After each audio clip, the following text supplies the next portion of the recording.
অসমীয়া ৰান্ধনিঘৰলৈ স্বাগতম। আজি এখন খুব ধুনীয়া ব্ৰেকফাষ্টৰ থালি লৈ আহিছোঁ আৰু সেয়া হ'ল আমাৰ অসমীয়া আটাইৰে প্ৰিয় লুচি পুৰি ভাজি।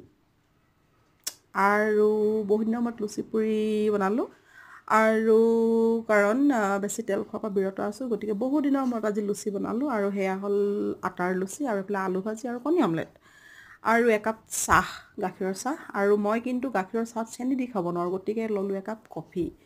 আৰু বতৰো পেনপেনীয়া, গতিকে বাহিৰত বৰষুণ দি আছে, সেয়া বতৰে মনত পেলাই দিলে আজি এই লুচি ভাজিলে, গতিকে বনাই পেলালোঁ। আৰু সাধাৰণতে বেছিকৈ লুচি ভাজি মই বনোৱা নহয়, কাৰণ বেছি তেল খালে ভাল নালাগে আৰু স্বাস্থ্যৰ কাৰণেও ভাল নহয় কাৰণে মই নাখাওঁ। আৰু ঘৰতো মই কাকো বনাই নিদিওঁ, কেতিয়াবা মাহেকত এদিন বনাই দিওঁ আৰু কেতিয়াবা এবছৰো হৈ যায় দেই।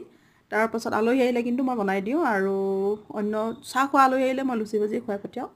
আৰু সেই আজি বতৰে মনত পেলাই দিয়াৰ কাৰণে বনালোঁ আৰু আপোনালোককো দেখালোঁ, লোভ লগালোঁ। যদি আপোনালোকে ভাল পাইছে থালিখন, লাইক শ্বেয়াৰ কমেণ্ট কৰিব আৰু বেছি ভাল পালে বনাই খাব এদিন, গতিকে আশা কৰিলোঁ ভাল পাব।